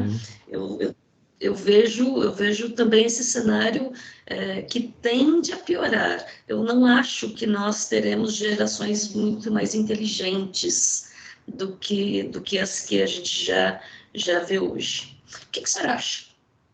São preocupações realmente muito, muito importantes mesmo, que eu tenho sentido bastante disso também. Eu vi uma citação ontem que achei bem interessante. Não lembro bem onde eu vi isso agora. Essa semana foi bem tumultuada já. Mas é algo do tipo, que nós consideramos tecnologia o que a gente vê acontecer, né? Para as novas gerações, em que o pessoal já vai estar familiarizado com o que a gente tem aí de serviços online, o próprio GPT, a computação quântica quando vier, né, esse tipo de coisa, para eles vai ser já uma naturalidade. Então, eles dificilmente vão criticar, né, vão se opor, porque já estão mais do que acostumados e até já é o básico para eles, né? Então, isso são preocupações que bate mesmo aí, que dá medo. Tá certo. Professora Marluce, quer ter a palavra? Fique à vontade, minha querida. Aproveitar essa questão do GitHub, chama GitHub, né?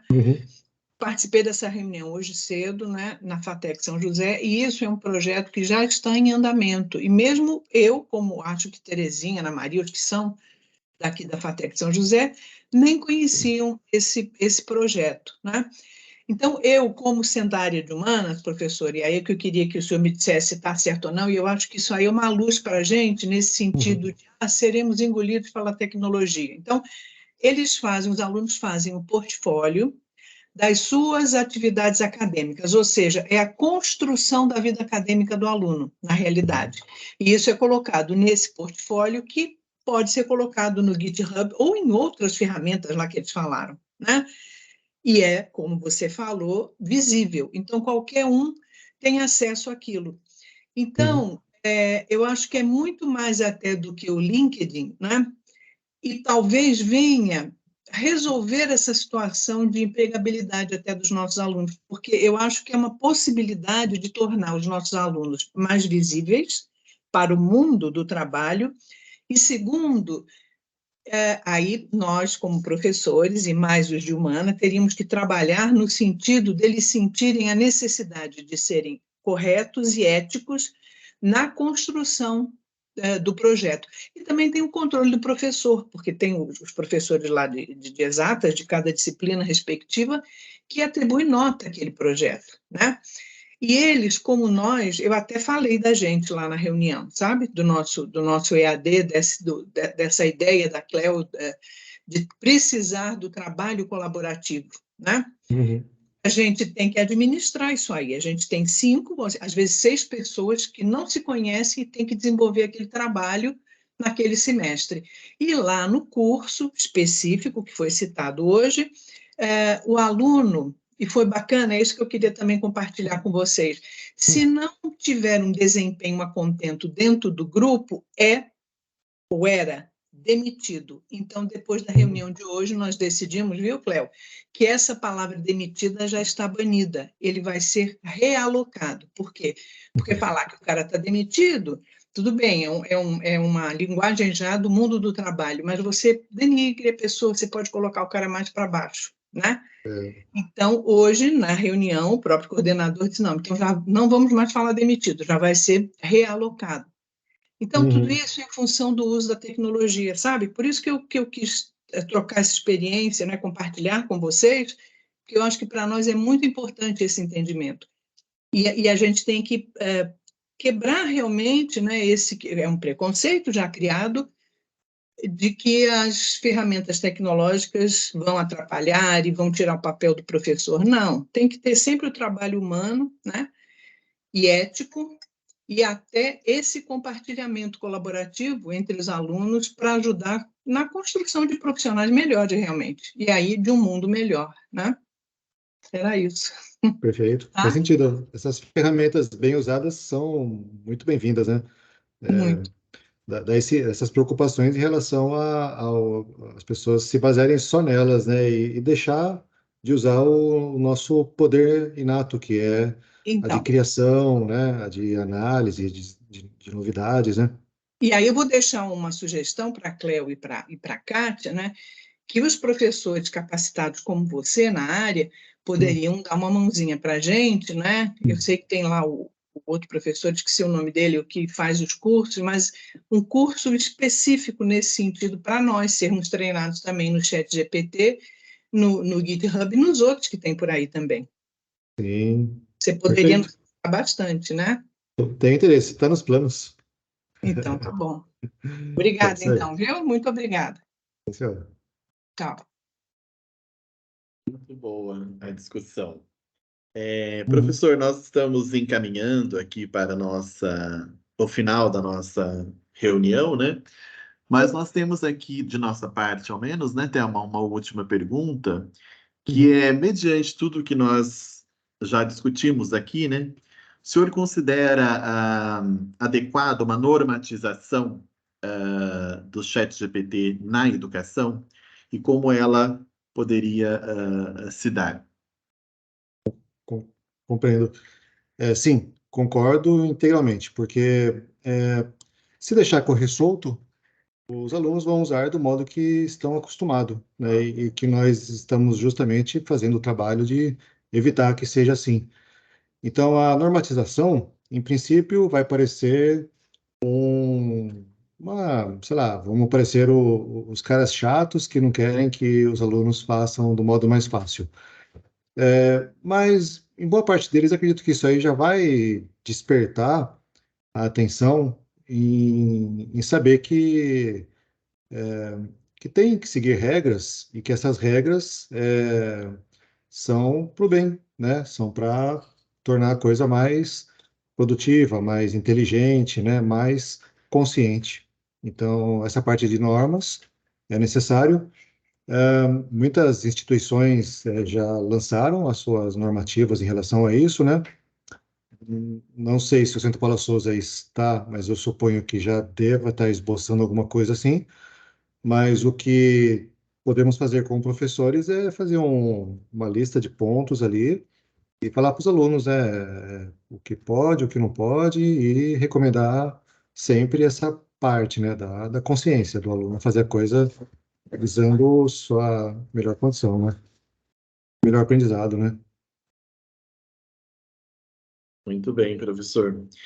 Só queria fazer, antes da gente chamar a professora Kátia para a gente finalizar aqui, para ela fazer um fechamento, só queria fazer uma anotação aqui da colocação da professora. Deixa eu só ver que me perdi agora. Eita, nós. E tem o professor Alexandre Galvani, com a mão levantada. Sim, da professora Adriana, que ela fala sobre que essas tecnologias sempre surgirão, né, aparecerão, né, assim como a gente tem falado aqui, né, a professora Marluce já citou outra, enfim, tem a Luzia, é Luzia? Não, o Luzla, eu não entendi. Luzia, né? Uhum. E aí ela fala o seguinte, que ética é o outro grande problema que os alunos devem apreender. Uhum. Muito bem, colocação Faz muito sentido. boa. O professor que levantou a mão, por gentileza.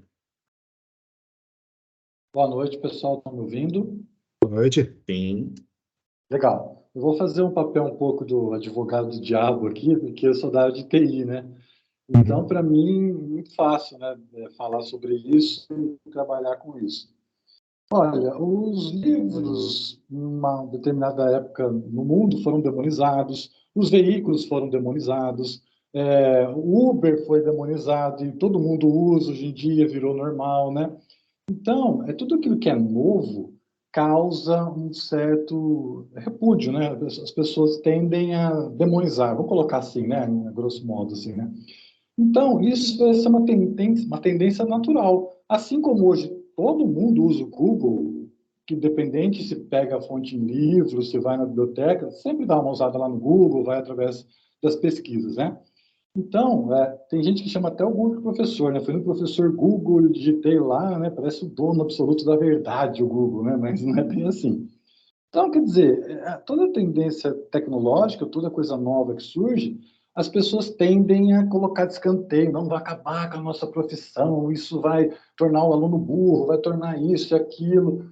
Pois não, a programação está aí, eu tenho alunos que programam, vivem da programação, desenvolvem uma inteligência rápida, um raciocínio rápido muito, né? Pegam tudo muito rápido, e cada um no seu quadrado, né? Assim como surgiram os livros lá atrás, que muita gente não gostou, que alguém foi lá, imprimiu e deixou em série, né? A tendência natural, gente, natural da tecnologia, as invenções, as coisas novas. Eu sou um cara da inovação, gosto muito, trabalhei no Inova muitos anos aí, né? No Centro Paula Souza. E eu acho natural isso, vejo com olhos naturalmente, assim como outras ferramentas que surgiram e hoje até o professor usa, os alunos vão usar mesmo, não tem jeito, e a gente tem que se adequar e nosso aluno mudou, gente. Nosso aluno mudou, nosso aluno se modernizou, ele já é um nativo digital, coisa que nós não, pelo menos eu, né, não era. Então, é a realidade, a gente tem que se enquadrar e aceitar e bora para frente, vamos aprender. Parabéns pela professora Marlúcia aí da reflexão, eu gostei da reflexão dela. Bora aprender isso aí e fazer parte, senão você vai ficar Professor para trás Alexandre, se você me permite, só queria fazer um adendo aqui. Nada é natural, nada disso que o senhor mencionou é natural. Natural é aquilo que é da natureza. Né? E uma coisa a inteligência é a da natureza reação, humana, né? Ela usa para o próprio bem. Humano não, a gente não está aqui falando de natureza humana, a gente está falando de cultura humana. E a gente, uma coisa é a crítica ingênua, a negação ingênua, né? daquele ingênuo. Outra coisa é a crítica. E ainda bem que há os que fazem a crítica adequada, a crítica ética, a crítica balizada por valores e princípios socialmente importantes. Se não houvessem esses elementos horríveis que fazem a crítica, né, tudo estaria muito pior. Tudo estaria muito pior. E não temos tempo agora, eu não vou interferir mais, mas todos esses veículos e suportes que o senhor mencionou, cada um deles tem uma história profundamente arraigada no seu momento, no momento de evolução histórica e tecnológica da humanidade. Nada é natural. E como o que não é natural, tudo é intencional. Desculpe a minha interrupção, meninos. A sua visão, eu respeito a visão da senhora, mas para mim a inteligência humana é natural, ela vai usar para o bem e vai surgir novas tecnologias. E se não fosse boa ou ruim, a gente não estaria discutindo aqui, né? A faca existe, a pessoa usa para o mal ou para o bem, cortar um pão ou agredir alguém. Enfim, é uma colocação, né? É uma crítica que eu estou fazendo aí, né, aos mais conservadores, enfim, assim como os conservadores estão criticando, né, o ChatGPT, faz parte, tá, gente? É isso aí. Muito obrigado pela oportunidade. Muito bem. Interessante, sim, a fala do professor Alexandre. Mencionou alguns pontos acontecidos, né, a invenção da imprensa, aconteceu com a invenção da calculadora, com a invenção do computador, né? Tá muito sereleco. Então, vamos deitar lá no seu lugar? Vem. Oi, pessoal, alguém com microfone? Então, são invenções que tendem, né, a causar alguma dificuldade inicial, né? O ponto é esse, né? A gente observar como se adaptar a elas, né? Muito bem. Pessoal, alguém tem mais alguma questão para colocar aí no chat ou microfone, que a gente agora vai convidar a professora Kátia para fazer, então, o nosso encerramento. Então, deixa eu fazer uma fala? Sim. É sobre o que eu percebo, né? Que, vamos dizer, eu me formei há mais ou menos 20 anos, né? Naquela época a internet estava deslanchando.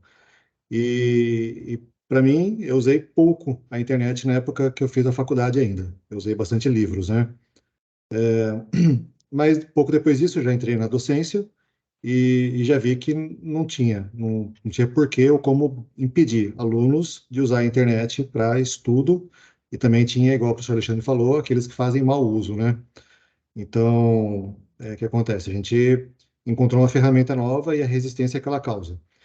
A internet, na forma da web, Wikipedia, arquivos PDF, essas coisas, elas são conteúdo, ok? É volume de informação, tudo bem? E o GPT agora, apesar das alucinações, ele transforma os conteúdos, que são dados, em respostas, que são informações, entende? Então, digamos que agora é uma outra camada. Então, agora a gente já não se preocupa mais tanto com o volume de informação, já se preocupa com dados, né? Se preocupa com o que sai deles.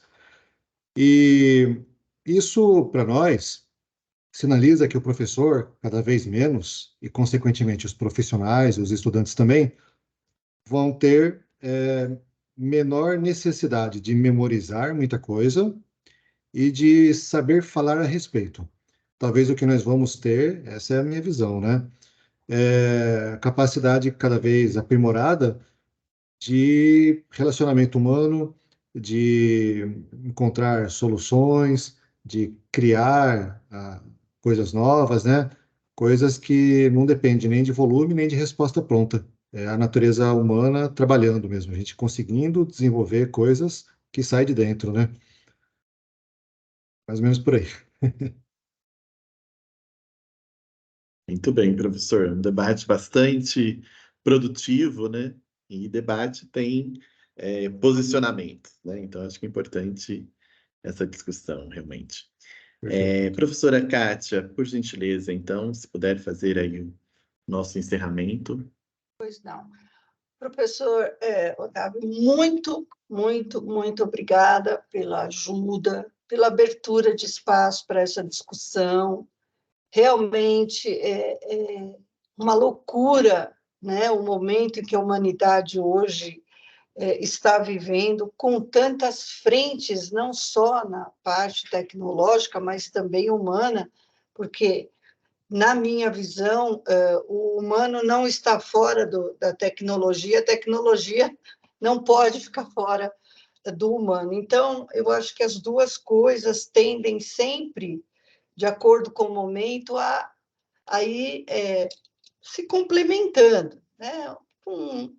Momentos mais positivos, outros nem tanto, mas que, de qualquer forma, enquanto seres viventes, nós temos que seguir atrás, correr atrás e tentar minimizar o impacto dessa corrida maluca, né, que a gente sempre vem participando na vida, que é a chamada vida. Então, muito obrigada, esclarecimentos perfeitos, participação da nossa turma perfeita também, tínhamos praticamente 130 pessoas nesta apresentação, foi de extrema importância a temática, as colocações, os pensamentos dos colegas, o ponto de vista, né?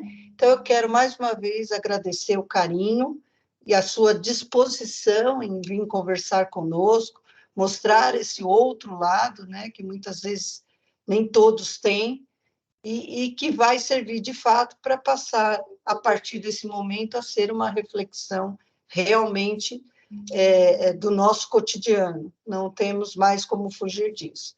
Quero agradecer o professor Eber, a professora Thelma, a professora Cléo, a minha equipe, o Luciano, da FATEC São Paulo, que sempre nos dá esse apoio importantíssimo, né?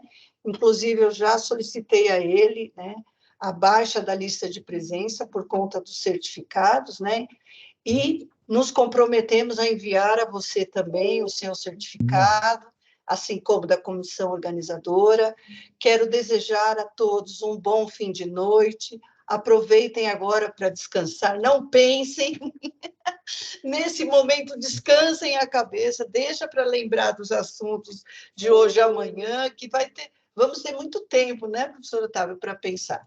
Muito obrigada mais uma vez, receba o nosso abraço, o nosso carinho, de toda a equipe GEIP IAD, dos organizadores da SPAP, da IAD, que a cada semestre vem fazendo muito sucesso, deixando os inimigos beijando no ombro, e eu fico muito orgulhosa disso, porque são assuntos realmente pertinentes e que farão a diferença no nosso dia a dia. Heber, querido, obrigada. Professora Thelma, muito obrigada. Cléo, muito obrigada. Leila, Simone Brito, enfim, toda a equipe, todos os docentes, e recebam aí um parabéns, né, por terem persistido até aqui, nessas 2 horas aí de conversa, que poderia se estender por mais 2, né? Mas eu agradeço e dou, então, por encerrada essa nossa primeira noite do SPA. Sucesso, professor Otávio, sucesso aos nossos professores, um forte abraço para todo mundo e nos vemos amanhã. Pode falar, professor. Faltou eu comunicar. Primeiramente, o meu agradecimento aí. Fiquei muito contente do convite. Me senti muito à vontade, gostei do grupo aí, foi um prazer mesmo.